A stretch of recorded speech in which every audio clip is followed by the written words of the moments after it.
तो सारे भैया ना भाई मेरी राम राम। मैं जगदीप शर्मा स्टेप अप जे सर यूट्यूब चैनल पर आपका स्वागत करता हूं। भाई इस टाइम जीन में हूं और मेरे साथ आप गुरुदेव जी को देखने लग रहे हो।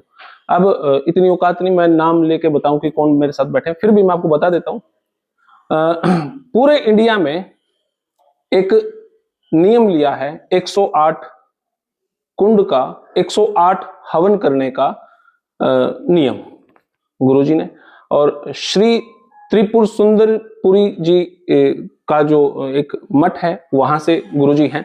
और पूरे हिंदुस्तान में 108 हवन करने हैं, 108 कुंड के। अब आप सोचना ये कुंड कितना बड़ा होगा। अगर मैं आम भाषा में बात करूं आपसे, कितना बड़ा है, 1 महीना लगता है उस टेंट को लगने में, उस क्रिया को, उस हवन को लगने से पहले 1 महीना लगता है वो तैयारी में। अगर मैं फिर से आपसे बात करूं, मोदी साहब की रैली हो तो सारा 4-5 दिन में सारा टेंट जच जावा है, लेकिन इस हवन को करने के लिए इतना बड़ा प्लान तैयार करना पड़ा है। अब आप सोचोगे कि इस हवन से होगा क्या, क्योंकि हम तो घर पे वो 10 मिनट का हवन कर देवा ना, नकली सा घी डाल के, तेल डाल के, मिक्स करके ऐसा हवन सा कर दे, फिर सोचा कि भगवान खुश होगा। अब आप सोचो हम 10 मिनट के हवन में भगवान ने खुश करने की बात करा, हाँ, जिसमें हमने मिलावट पहले ही कर दी, नकली सा घी लाके, है ना। अब यहां पे कितना बड़ा वो हवन होगा कि पूरे संसार पे वो हवन की जो आहुतियां डलती हैं, वो जो धुआं उठता है, वो जो प्रक्रिया है, उस पर कितना। विषय ये है आज का कि इस हवन से होना क्या है। गुरुजी ने ऐसा निर्णय क्यों लिया कि 108 करें और इस 108 से होगा क्या, बात करते हैं। गुरुजी प्रणाम, नमस्कार। जय जय। गुरुजी आप कैसे हैं? क्योंकि सर्दी का मौसम है, आप रहते कम कपड़ों में है, तो कैसे चलता है ये सब कुछ? शरीर को जिस टेम्परेचर में आप ढालते जाएंगे उसी में ढलती चली जाती है। और टाइगर रिजर्व क्षेत्र मणिकूट पर्वत पर रहते हैं। यहाँ दोहरा जीवन है, जैसे समाज में आते हैं तो धोती पहन लेते हैं, वहाँ चले जाते हैं तो दिगंबर अवस्था में चले जाते हैं। शरीर को इस टेम्परेचर में ढालते चले गए, इसलिए कोई समस्या नहीं है। कोई समस्या नहीं होती विशेष। गुरुजी आपने 108 कुंड का हवन करना है और 108 पूरे हिंदुस्तान में करने हैं, जिसमें 103 शायद हो चुके हैं। जींद के अंदर ये पहला है। और मेरी बात हुई थी करण प्रताप सिंह से, जो कृष्ण बेदी जी के सुपुत्र हैं। उन्होंने कहा कि जगदीप भाई अब की बार इतना बड़ा कुछ होना है जींद के अंदर, और पहली बार ऐसा इतना बड़ा हवन होगा, तो आप का लक्ष्य क्यों लिया 108 यज्ञ करने के और 108 कुंड बनाने के? मतलब क्या औचित्य है इसका? क्या उसका सनातन से रिलेशन है, या सिर्फ पर्यावरण से आप उसको समझ आ पा रहे हैं, या क्या? मानव जीवन रक्षा के लिए इससे अच्छा कोई उपचार नहीं है। जैसे आप देख रहे हैं दिल्ली और एनसीआर एरिया प्रदूषित है, उसको आप देख रहे हैं प्रामाणिक तौर पर, सबको पता है जी। और जींद भी एनसीआर एरिया से बाहर नहीं। बिल्कुल। हमारा शास्त्र कहता है कि हवन करने से वातावरण शुद्ध होता है, ये हमारा शास्त्र कहता है। विज्ञान भी कहता है कि हवन करने से वातावरण शुद्ध होता है, ये विज्ञान भी कहता है। तो भगवान मानिए तो विज्ञान मानिए तो मानव जीवन की रक्षा हवन यज्ञ से ही होगी। जैसे कभी आपने देखा होगा कोरोना काल आया था जी, आप अपने अपने घरों में सब बंद थे। बिल्कुल, विज्ञान भी फेल हो गया था। विज्ञान भी फेल हो गया था जी। उसमें खूब धूमनियां दी गई, बहुत सारे लोग हवन किए अपने अपने घरों पर जी। तो इस तरह से प्रक्रिया चलाई गई, किया लोगों ने, धूमनी दी गई गांव गांव में, शहर शहर में। अब सरकार के पास भी क्या विकल्प है इस प्रदूषण से लड़ने के लिए? सरकार के पास भी कोई विकल्प नहीं है। स्कूल बंद करने से प्रदूषण नहीं खत्म होगा, और ये आधुनिक जो नीचे के जल छिड़काव से नहीं होगा। ऊपर की बारिश हो तो वातावरण शुद्ध हो सकता है, लेकिन ऊपर की बारिश कहाँ? धुआं उठता, धुएं से बादल बनता, बादल से जलवृष्टि होती है। तो जिस प्रकार का धुआं होगा उसी प्रकार की जलवृष्टि होगी। अगर प्रदूषित धुआं होगा तो प्रदूषित जलवृष्टि होगी, और अगर शुद्ध होगा तो शुद्ध जलवृष्टि होगी। तो हवन यज्ञ हमारे सनातन का मूल नहीं, बल्कि मानव जीवन। गीता भी उठा के देख लीजिए आप, गीता में जहां मानव जीवन में कर्म की बात आती है तो वहां यज्ञ है। मानव जीवन में कर्म यज्ञ है, गीता ज्ञान में भी। अगर यज्ञ नहीं करते हम लोग तो निश्चित रूप से कोरोना जैसी आपदा अपने आप दस्तक दे रही है। जैसे प्रदूषण आप देख रहे हैं जी, और कोरोना काल से निपट चुके। अगर इसमें कहीं सुधार, क्योंकि उसका रीजन है, उसका कारण है कि आपकी आबादी 30-33 करोड़ थी। जब जब भी कभी भी गणना हुई होगी तो 30-35 करोड़ बताते हैं। जी, आज आबादी आपकी 140 करोड़ के आसपास है। जी, ज्यादा ही होगी, ज्यादा ही होगी, कम नहीं। क्षेत्रफल कहीं से बढ़ा नहीं है। चाइना से क्रॉस कर गए हम जी। चाइना भी क्रॉस कर गए। जी। और चाइना का क्षेत्रफल, आपका क्षेत्रफल वो दुगना है उनका, तो उनका दुगना है जी। और आपका, अब इतना क्षेत्रफल, एक कमरे में आप 20 आदमी बैठा दीजिए और उसमें गर्मी में एसी चला दीजिए, वो एसी भी फेल हो रहे हैं। फेल हो जाएगा जी। जब पहले शुरू में आपने देखा होगा कि हाथ के पंखे से गांव में काम चला लेते थे सब। थोड़ी गर्मी बढ़ी तो पंखे का आविष्कार हो गया, थोड़ी और गर्मी बढ़ी तो कूलर का आविष्कार हो गया, थोड़ी और गर्मी बढ़ी तो एसी का आविष्कार हो गया। अब एसी भी फेल हो रहे हैं, अब डिग्री सेट कर रहे हैं, कितनी डिग्री तक एसी चलेगा, ये आपके सामने है जी। मणिकूट पर्वत पर ये हमारे साथ सतपाल महाराज जी हैं, कोरोना काल में ये भी वहां उपस्थित थे जी। वो हम लोगों ने कोरोना काल में एक भी टेबलेट, हम कम से कम 55-60 लोग वहां थे, एक भी टेबलेट नहीं आई, क्योंकि वहां वातावरण शुद्ध था। इसलिए ये जीवन की मजबूरी है, यज्ञ बहुत जरूरी है। अगर यज्ञ नहीं करेंगे तो प्रकृति शुद्ध नहीं होगी, प्रकृति शुद्ध नहीं होगी तो नाना प्रकार के वायरस, नाना प्रकार की बीमारियां, यहां तक कि अगर प्रकृति का बैलेंस नहीं बनाया गया तो महाप्रलय भी कोई रोक नहीं सकता। आप हर साल देख रहे हैं, कभी आसाम बाढ़ से प्रभावित, कभी पंजाब में बह गए, कभी हिमाचल में आ गया जल प्रलय, कभी उत्तराखंड में जल प्रलय आ गया, पहाड़ के पहाड़ ढह जाए, पहाड़ के पहाड़ गिर रहे हैं। क्यों? क्योंकि पृथ्वी का टेम्परेचर हीट हो चुका है। कुछ समय बरसात, ये स्वयं सोचे सब, अपने अपने घरों पर भी अमल करना है सबको। हम जींद करने चल रहे हैं 18 से 27 फरवरी जी।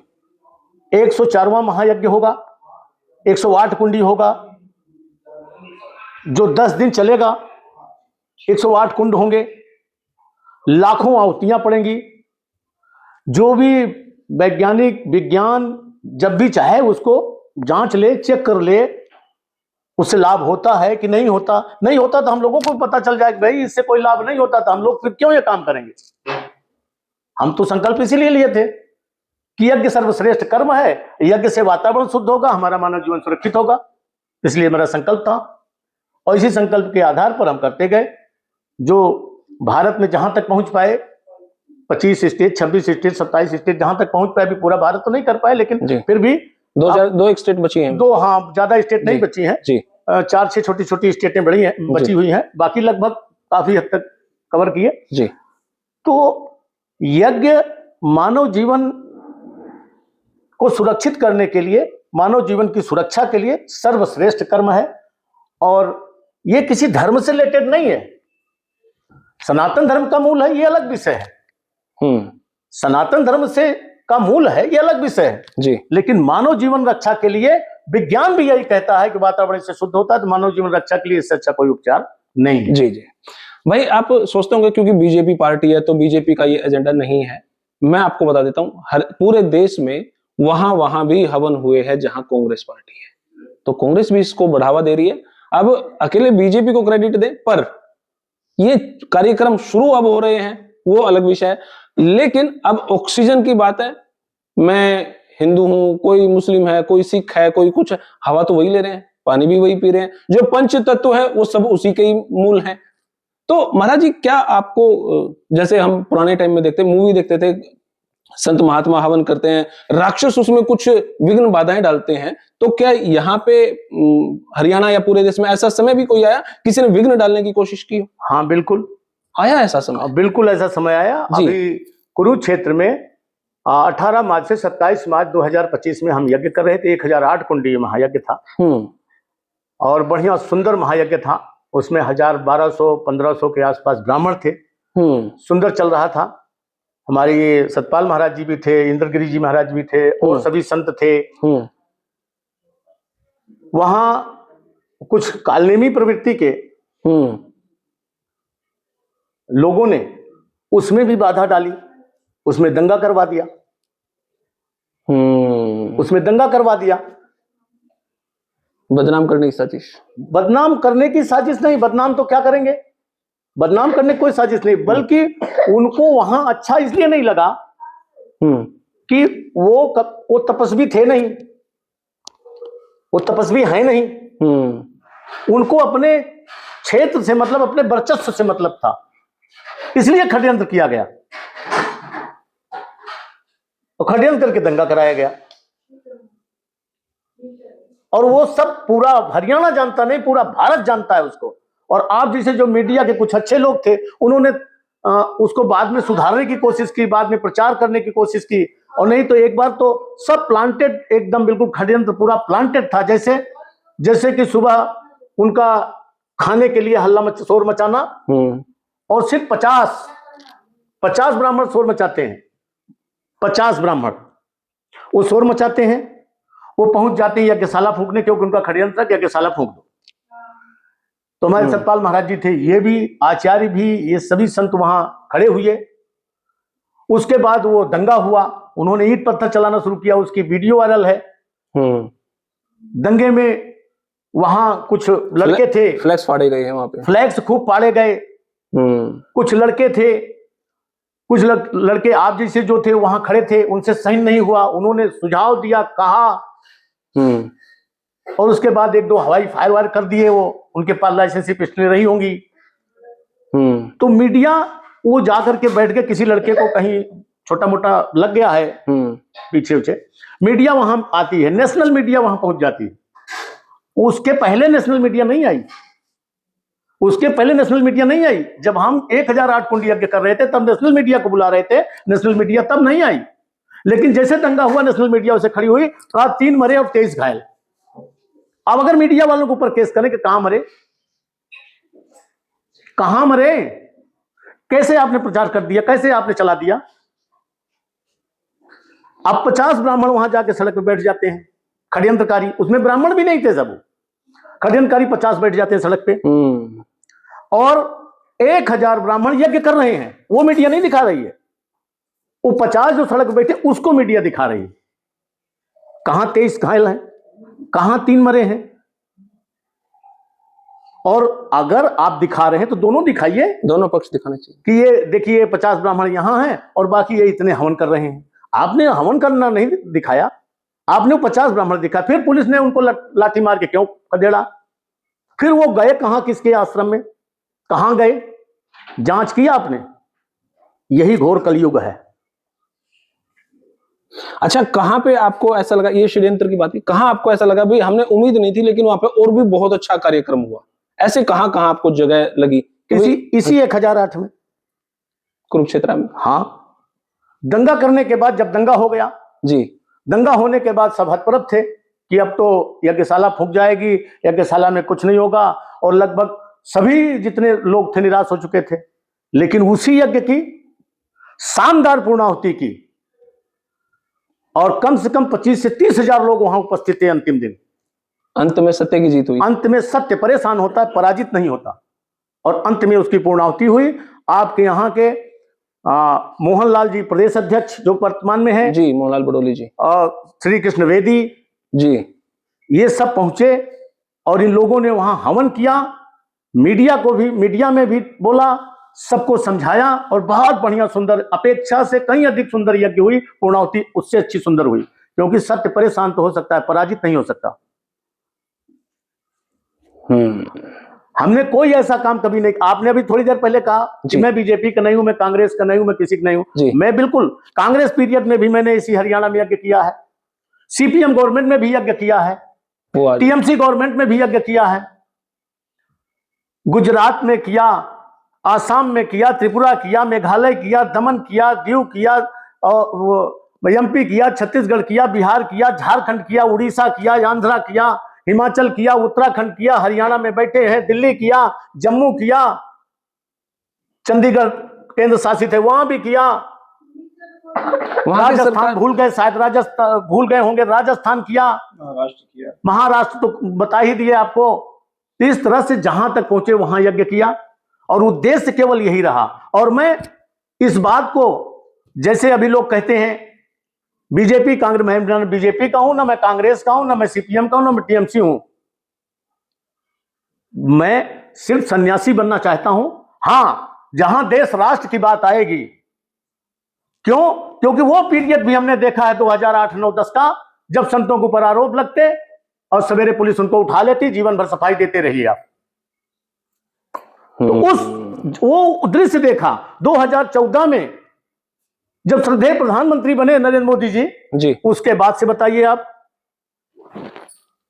किसी संत पे, किसी गाय पे कोई अत्याचार, जहां तक हो सका धर्म की रक्षा किया, जहां तक हो सका उन्होंने धर्म की रक्षा किया। इसलिए राष्ट्र देवता के रूप में मैं सम्मान करता हूं, खुलेआम करता हूं। और विश्व की कोई एजेंसी जांच करा ले, विश्व की कोई एजेंसी जांच करा ले, मैंने सरकार का कोई डोनेशन नहीं लिया।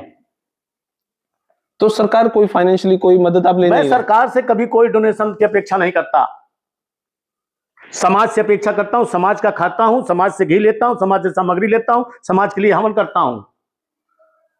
बस हमारे पास है जिससे हम चलते हैं, वो पीएमओ लिख दिया है, ये सरकारी संपत्ति है।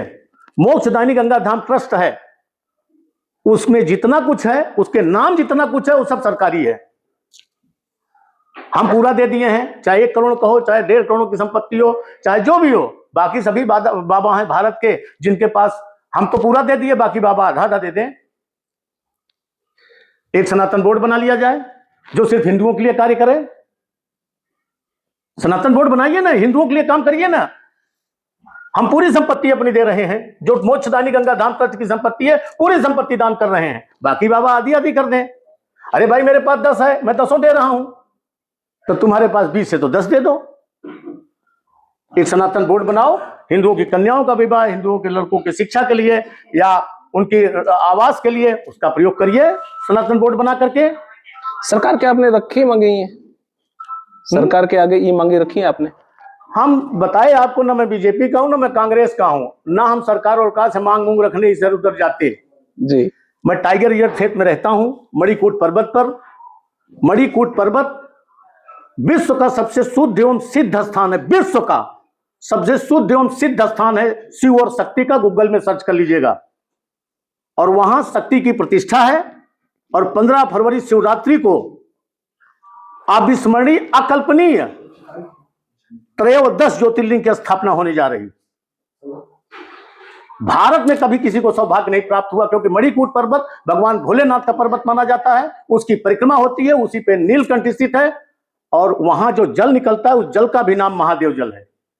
500 बेलपत्र के वृक्ष लगे हैं, रुद्राक्ष लगे हैं, लावारिस गायें आती हैं, और महादेव जल से शिवलिंग का अभिषेक किया जाता है, और त्रिपुर सुंदरी की प्रतिष्ठा है। 15 फरवरी शिवरात्रि को विश्व का, भारत में ऐसा कोई धाम नहीं है। मैंने चैलेंज किया है, इसको चुनौती दिया है कि अगर इससे अच्छा कोई स्थान साबित कर देंगे तो 1,08,000 रुपए पुरस्कार देके हमारी संस्था उनको सम्मान के साथ विदा करेगी। आइए साबित करिए। महाराज जी, अब जींद में ये हवन हो रहा है, तो जींद में आपको क्या उम्मीदें लग रही है? यहाँ की जनता, यहाँ की मीडिया आपको किस तरीके से सपोर्ट करेगी, और कितना उस एनवायरनमेंट में इफेक्ट पड़ेगा? इन्वायरमेंट में कितना इफेक्ट पड़ता है, इसको विज्ञान जांच करें। हाँ, विज्ञान जांच करें जी। और जितने भी श्रद्धावान लोग हैं, जो समझदार लोग हैं, वो जरूर सम्मिलित होंगे इसमें, चाहे वो साधु हो और चाहे समाज हो, गांव के लोग हो, किसान हो, वो सब जरूर सम्मिलित होंगे। क्यों? यज्ञ के माध्यम से तो जल वृष्टि, उसी से अन्न पैदा होता, तभी तो सृष्टि चलती है। किसान तो सबसे पहले उपस्थित होना चाहिए उसमें। इसलिए मैं पूरे जींद वासियों से नहीं, हरियाणा प्रदेश वासियों से भी कहता हूं, और हरियाणा का बीच है जींद, और हरियाणा का मध्य है ये। हरियाणा वासियों से कहता हूं, पूरा प्रदेश वासियों से कहता हूं कि जींद की यज्ञ में 18 फरवरी से 27 फरवरी के बीच में सभी लोग उपस्थित होकर के हवन करके अपना जीवन सुरक्षित करें, अपने बच्चों का जीवन सुरक्षित करें। प्रदेश को सुरक्षित करें, जिले को सुरक्षित करें। दिल्ली एनसीआर एरिया में ये भी आता है जी, और एयर क्वालिटी इंडेक्स खराब भी है यहाँ। वो देख लीजिए ना AQI क्या है। जी जी। महाराज जी, आप 1.25 महीना पहले जींद में आके भूमि पूजन कर रहे हैं, क्या इसका भी कोई महत्व है? बिल्कुल महत्व है, क्योंकि हम चाहते हैं कि ये जन कल्याण शिव शक्ति महायज्ञ है। मैं अपने कल्याण के लिए नहीं कर रहा हूं, ये जन कल्याण के लिए यज्ञ होती है। यज्ञ लोग कराते हैं, आप कराइए, किसी आचार्य को लाइए, किसी साधु को लाइए, अपने ग्राउंड में, अपने घर पे, अपने गांव में आप यज्ञ कराइए, लेकिन वो आप अपने लिए करवाते हैं। ये जन कल्याण के लिए यज्ञ है। इसमें अगर नहीं जागरूक होंगे तो कोरोना जैसी स्थिति फिर आ सकती है, इसलिए इनको जागरूक होना चाहिए। धरती पे अगर ये सत्य है, धरती सत्य है, आसमान सत्य है, तो ये भी उतना ही सत्य है, यज्ञ भी उतना ही सत्य है, हवन उतना ही सत्य है, और हवन से ही मानव जीवन की रक्षा की जा सकती है, दूसरा कोई विकल्प नहीं है। आम जनता को क्या मैसेज देना चाहेंगे? आम जनता को सिर्फ ये कहूंगा, सभी संतों से आग्रह है, निवेदन है कि सभी संत मणिकूट पर्वत पर 15 फरवरी को शिवरात्रि है, शिवरात्रि को 12 ज्योतिर्लिंग की प्रतिष्ठा है, उसमें सभी पधारें। क्यों? क्योंकि यहां तो दर्शन का सौभाग्य नहीं प्राप्त होता, वहां तो 12 ज्योतिर्लिंग की प्रतिष्ठा का सौभाग्य प्राप्त होगा, 13 ज्योतिर्लिंग की प्रतिष्ठा का सौभाग्य। आम जन भी आ सकते हैं जी वहां पे? बिल्कुल, आम जन, सब आम जन ही तो वहां जाएंगे, वहां आम जन ही जाएंगे। क्यों? कि भारत में जिन जिन लोगों ने 12 ज्योतिर्लिंग का दर्शन नहीं कर पाया, वो सभी वहां पर पहुंचे, 13 ज्योतिर्लिंग की प्रतिष्ठा का सौभाग्य उनको प्राप्त होगा, जो आज तक भारत में किसी को नहीं प्राप्त हो पाया है। समय क्या रहेगा महाराज जी वहां पे, अगर कोई आए तो? जैसे मैं ही आ जाऊं तो समय क्या रहेगा? 13, 14, 15 3 दिन का कार्यक्रम है। 15 को प्रतिष्ठित होंगे और शिवरात्रि को फिर रात में चारों पहर अभिषेक चलेंगे। तो रात वहां पे सोने की व्यवस्था सब होगी? बिल्कुल जी महाराज। तो भाई आप देख रहे हैं ये वीडियो, और जी जी महाराज, यहाँ 18 से 27 फरवरी जींद में जो है, उसमें भी सभी संतों से, सभी भक्तों से, सबसे निवेदन है कि सब इस यज्ञ में उपस्थित हों और उपस्थित होकर के यज्ञ को सफल बनाएं और यज्ञ का पुण्य लाभ लें।